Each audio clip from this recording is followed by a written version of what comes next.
The doorbell rang at exactly 7:12 in the morning, sharp and deliberate, the kind of sound that doesn't ask permission. I remember the time because my mother believed mornings were sacred, quiet, controlled, perfect. That doorbell broke all of it. When my father opened the door, the men standing there weren't neighbors or delivery drivers. Dark jackets, calm eyes, badges that didn't bend. One of them spoke, steady and final, identifying himself as federal law enforcement. And just like that, 6 months of confidence, denial, and carefully buried secrets collapsed. 6 months earlier, my parents had given my sister everything they owned. Not support, not a portion. Everything. The house I grew up in, the bank accounts, the businesses, investments that had taken decades to build. They called it planning ahead.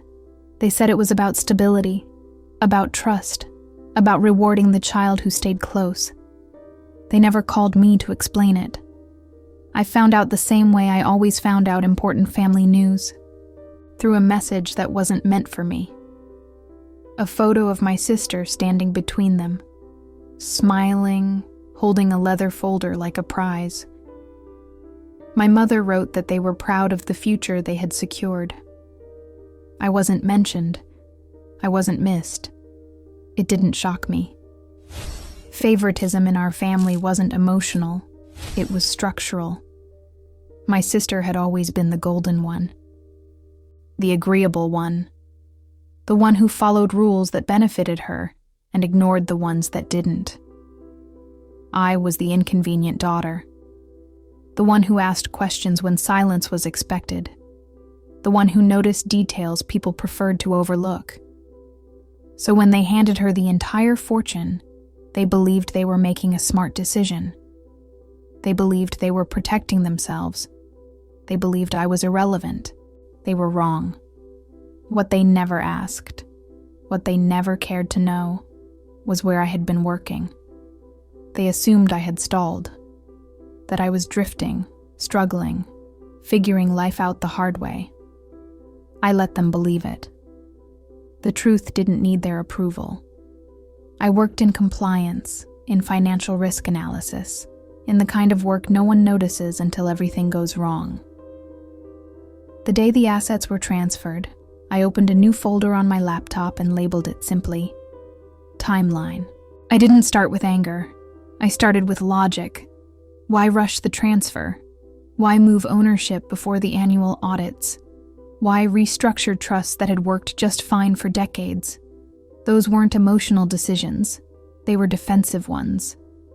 I began with public records, then filings, then shell entities that didn't line up with declared income. Slowly, patterns emerged. The kind of patterns that only form when someone has been hiding for a very long time.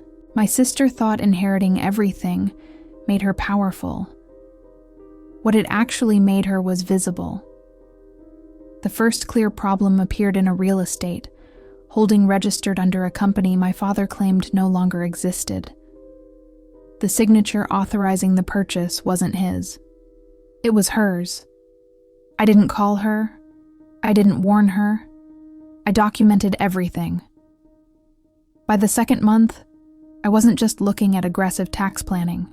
I was looking at structured movement, layered transfers, and outdated tricks disguised as modern accounting. My parents hadn't just cut corners. They had built a maze, and by putting everything in my sister's name, they had placed her directly at the center of it. I could have stopped it. I could have called and told them to slow down, to fix it, to undo what they'd done. But they wouldn't have listened. They never had. So instead, I followed procedure, quietly, legally. I submitted a compliance report, with documentation so clean it couldn't be ignored. I expected questions. I expected delays. I didn't expect how quickly it moved. By the 4th month, my sister vanished from social media. The celebration stopped. The luxury trips paused without explanation. My mother called me twice, leaving polite voicemails that felt strained, asking how I was, pretending interest she'd never shown before. By the 5th month, their attorney withdrew without a word. That was when I knew it was no longer hypothetical. The morning the doorbell rang, no one argued. No one denied anything. Guilt recognizes authority instantly. My sister tried to speak. They asked her to sit down. Neighbors watched as boxes were carried out. Documents, devices, years of careful concealment exposed in minutes. My father stared at the floor. My mother's hands shook. I watched the coverage later that night like it was a story about strangers. The report called it an ongoing federal investigation into financial misconduct and asset concealment. They didn't mention my name. They didn't have to. My sister lost everything first, because what she inherited was never a gift. It was liability wrapped in confidence. My parents learned too late that cutting off a daughter doesn't erase her understanding. 6 months after giving away their entire fortune, they had nothing left to protect them. No money, no control, no silence. And I finally had something I'd never been given before. Peace. Because revenge doesn't always look loud. Sometimes it looks like patience, paperwork, and a doorbell ringing at exactly the right time. The days after the investigation went public moved strangely slow, like time itself was unsure how to behave now that the truth was out. Phones rang, then stopped. Messages appeared, then were deleted before I could open them. Friends who had known my family for years suddenly remembered my name. Distant relatives reached out with carefully worded concern that felt more like curiosity. I didn't respond to any of it. I had learned a long time ago that silence, when chosen, is power. My parents were released the same day, but nothing about them was free anymore. Their house was still standing, but it no longer felt like home. The accounts were frozen. The businesses were paused under review. Every decision they had made to protect themselves now sat under a microscope. My sister moved back in with them, not as an heir, but as a liability. The confidence she once wore so easily had drained out of her. She avoided mirrors. She avoided questions. She avoided me most of all. She finally called on a Tuesday evening, her voice careful, like she was walking across cracked glass. She didn't accuse me. She didn't apologize either. She just asked if I knew what was happening. I told her the truth without emotion. I said that when your name is on everything, everything becomes your responsibility. She went quiet after that. Silence, I realized, was finally teaching her what privilege never had. As the weeks passed, more details surfaced. Audits uncovered inconsistencies going back years. Decisions my parents had justified as temporary were revealed as habits. The fortune they were so proud of had been built on shortcuts layered so deep, they forgot they existed. And by transferring it all to my sister, they had handed investigators a clean, modern trail to follow. They had tried to outrun accountability by choosing a favorite. Instead, they had handed accountability a map. My mother tried once more. She asked if I could talk to someone, explain something, soften the situation. It was the first time she had ever acknowledged my expertise. I told her I couldn't interfere. Not because I didn't care, but because it wasn't my role. That was true in more ways than one. She cried quietly, not out of remorse, but out of fear. And for the first time, I didn't feel responsible for fixing it. The case dragged on, methodical and relentless. My parents' reputation unraveled faster than the investigation itself. Invitations stopped coming. Longtime friends created distance. Support, it turned out, had always been conditional. My sister watched it all happen from the inside, learning too late that being chosen didn't mean being protected. It just meant being used. One evening, months later, I sat alone in my apartment, the city humming softly outside my window. I thought about the day they signed everything away without even calling me. How small they must have believed I was. How safe that made them feel. And I realized something that surprised even me. I didn't feel victorious. I felt finished. The weight I had carried for years, the constant need to prove, to explain, to earn space in a family that never intended to give it, was gone. They lost the fortune. My sister lost the illusion. My parents lost control. And I lost the need to be seen by people who only valued obedience. Sometimes the ending isn't dramatic. Sometimes it's quiet. A clean break. A closed chapter. The doorbell never rang again. It didn't need to. The truth had already arrived, and it stayed. After that, life didn't explode the way movies promise it will. It settled. Slowly. Honestly. The investigation became background noise to everyone except my family. For me, it was already finished. I went back to work, back to routines, back to a version of myself that no longer carried their expectations like unpaid debt. My parents stopped calling, not out of pride, out of exhaustion. Every conversation had turned into a reminder of what they'd lost and who was no longer willing to carry it for them. My sister sent one message weeks later, just one line. She said she finally understood why I never fought them.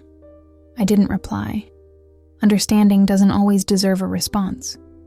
What surprised me most was how little anger I had left. I had imagined this moment for years.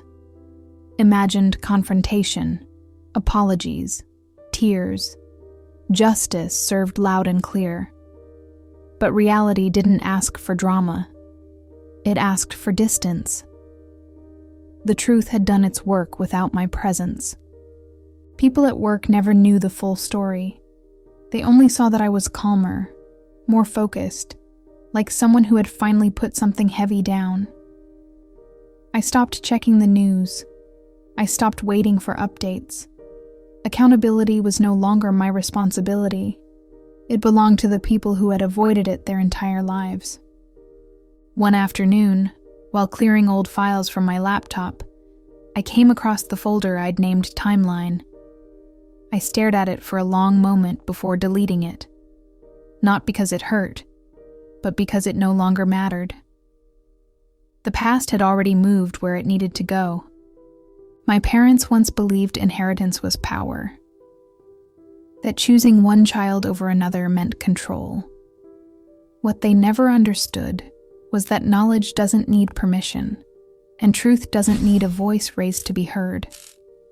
They gave everything they owned to the wrong person for the wrong reasons. And in doing so, they revealed everything they'd tried to hide. I didn't win anything tangible. No money came to me. No public praise. No apology that fixed the years before it. What I gained was something quieter and stronger. Freedom.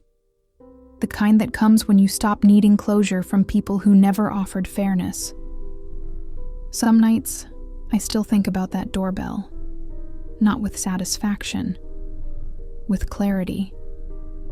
Because that sound didn't end my family. It ended a lie. And once a lie is gone, there's finally room to live without it. Time kept moving, the way it always does, indifferent to who deserves what. The investigation stretched into months, then longer, peeling back layers my parents had convinced themselves no one would ever see. Hearings replaced holidays. Legal language replaced family conversations.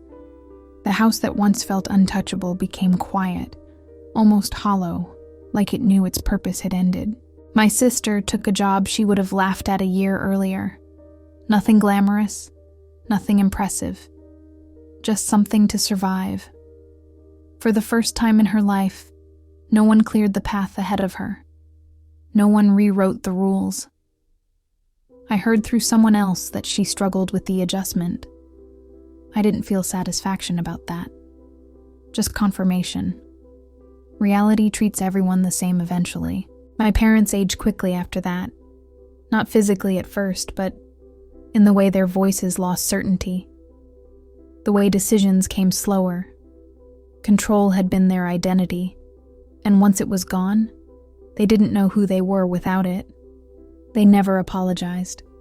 Not directly. Instead, they spoke in regrets and if-onlys, as if circumstances had betrayed them rather than their own choices. I didn't attend any hearings. I wasn't called to testify.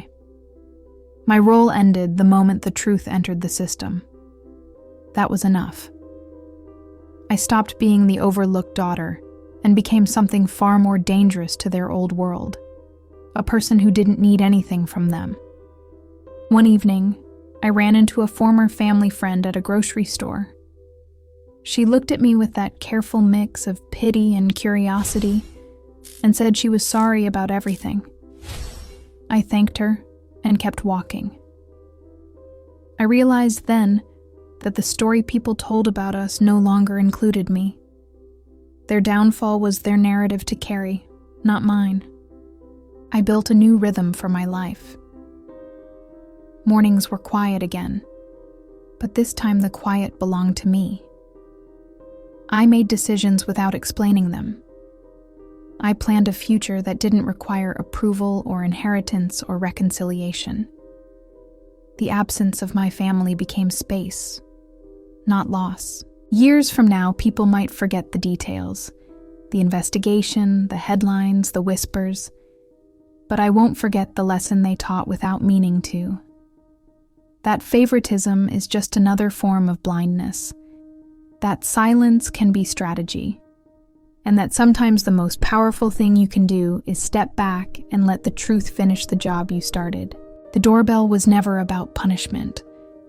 It was about balance. And once it rang, everything finally returned to where it belonged. In the end, there was no dramatic finale. No single moment where everything neatly resolved. The case faded from headlines the way all scandals do, replaced by newer ones, louder ones. But inside my family, the silence stayed. It settled in permanently, like dust no one bothered to clean anymore. My parents downsized, not by choice, but by necessity. The house was sold quietly, far below what they once bragged it was worth. The money didn't last. Legal fees never do. They moved into a smaller place where no one knew their history, where their last name meant nothing. For the first time, they were ordinary, and that terrified them more than any investigation ever could. My sister tried to rebuild her image. She told people she had been misled, that she trusted the wrong advisors, that she was just doing what her parents asked. Maybe some of that was true. But trust doesn't erase responsibility, and good intentions don't undo signatures. She learned, slowly and painfully, that being chosen doesn't mean being protected when things fall apart. Once, unexpectedly, my father reached out, not to apologize, not to explain. He asked how I learned so much about the systems he thought he understood. I told him the truth. I listened instead of assuming. I studied instead of inheriting. The line went quiet after that. Some answers don't comfort the people who ask them. I never went back to the house where I grew up. There was nothing waiting for me there. No closure hidden in old rooms. No version of them that suddenly saw me clearly. Closure, I realized, isn't something other people give you. It's something you take when you stop returning to places that only taught you how to be small.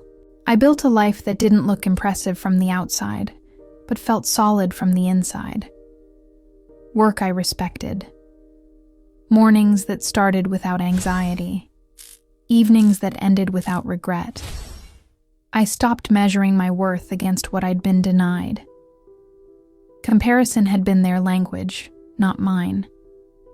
Sometimes late at night, I still hear that doorbell in my memory. Not as a threat, not as revenge, as proof.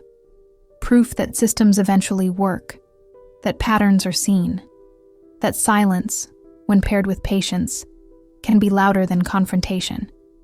My parents gave my sister their entire fortune believing it would secure their future. 6 months later, it secured the truth instead. And while they lost everything they thought mattered, I walked away with the one thing they never knew how to give me: a life untouched by their mistakes. Years passed quietly after that, the kind of quiet that doesn't feel empty, but settled. The world moved on, and so did I. My parents became a story people vaguely remembered, a cautionary tale without names attached. My sister stopped trying to explain herself to anyone who would listen. Eventually, she stopped explaining at all. Life has a way of exhausting excuses. I heard small updates now and then through distant connections.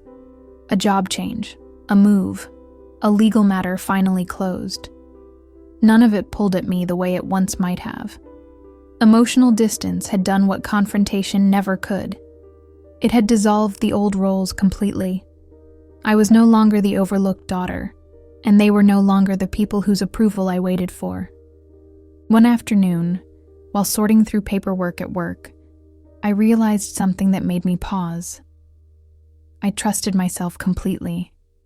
My judgment, my patience, my ability to see what others miss. That trust had been built in silence, sharpened by years of being underestimated. What once felt like neglect had quietly trained me. My parents had believed wealth was the final word in a family, that whoever controlled it controlled the story. They never understood that money can only hide truth, not erase it. And when they handed everything to my sister, they unknowingly handed away the last layer of protection they had. I didn't celebrate their fall. I didn't need to. The balance came naturally. Actions met consequences without my presence required. That was the cleanest ending possible. Sometimes people ask me if I regret not speaking up sooner, not fighting harder for my place. I tell them no. Because if I had fought, I would have been seen as emotional. If I had begged, I would have been dismissed.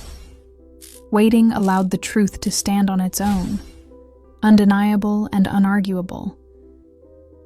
I learned that strength doesn't always announce itself. Sometimes it waits, it watches. And when the moment comes, it moves once and never looks back. The doorbell that morning wasn't the beginning or the end.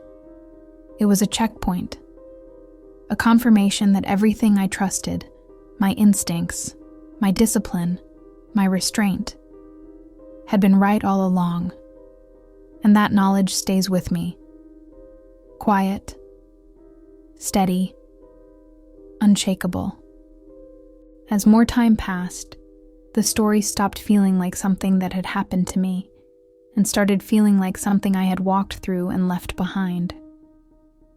The sharp edges softened, not because I forgot, but because remembering no longer cost me anything. The past became information, not weight. I stopped wondering what would have happened if they had treated me differently. That question lost its power. If they had included me, trusted me, valued me, I might never have learned how to stand alone. I might have inherited comfort instead of clarity. What they withheld forced me to build something that couldn't be taken away. My sister and I crossed paths once, unexpectedly, in a public place. There was no confrontation, no apology. Just a long look where we both understood that whatever bond we might have had belonged to another version of our lives. She looked tired, older than I remembered. I felt calm. We nodded to each other and walked in opposite directions. That was enough. The investigation officially closed not long after that. Quietly. No dramatic ending. Just documents finalized and cases archived. Systems don't celebrate. They conclude. I read one short article about it and then closed the tab. I didn't save it. I didn't need proof anymore. What stayed with me wasn't the downfall, but the lesson. That being overlooked can be a kind of freedom. When no one expects much from you, you're free to exceed yourself instead of their limits. When no one is watching, you learn how to see. I built routines that reflected who I was, not who I was compared to. I invested in my work, my health, my peace. I chose relationships where explanation wasn't required. Slowly, deliberately, I became someone I respected. If my parents ever understood what they lost, they never said it. Maybe they couldn't. Admitting it would have meant admitting they were wrong long before money was involved. Some people protect their pride even when it costs them everything else. I don't think of the doorbell as revenge. I think of it as alignment. A moment when reality caught up with intention. When actions met consequences without drama, without shouting, without me needing to stand in the room. That's how it ends for me. Not with triumph, not with forgiveness, but with certainty. The quiet kind. The kind that doesn't ask to be seen, because it already knows exactly where it stands. After that, there was nothing left to unfold. No hidden chapter waiting to surprise me. Life simply continued, and for the first time, it felt honest. I wasn't bracing for the next disappointment or rehearsing explanations in my head. I made choices based on what I wanted, not what I needed to prove. I noticed how differently I moved through the world. I said no without guilt. I said yes without fear. The habits I'd built while being ignored, observing, preparing, staying steady, became strengths instead of survival tools. I wasn't reacting anymore. I was deciding. Occasionally, someone would bring up my family, carefully, like they were stepping around something fragile. I'd listen, nod, and let the conversation drift elsewhere. Their opinions no longer shaped me. Their curiosity no longer mattered. The story had ended where it needed to, even if others didn't know the final page. I realized that what hurt most back then wasn't the money or the inheritance. It was the assumption that I didn't matter enough to consider. That assumption no longer existed in my life. I had removed every place where it could survive. My parents once believed legacy was something you signed and handed over. I learned it's something you live, quietly, every day. They left behind records and consequences. I moved forward with skills, clarity, and self-trust. Some endings announced themselves loudly. Mine didn't. It closed the way a door does when you finally stop pushing against it. Soft, final, right, and that was enough.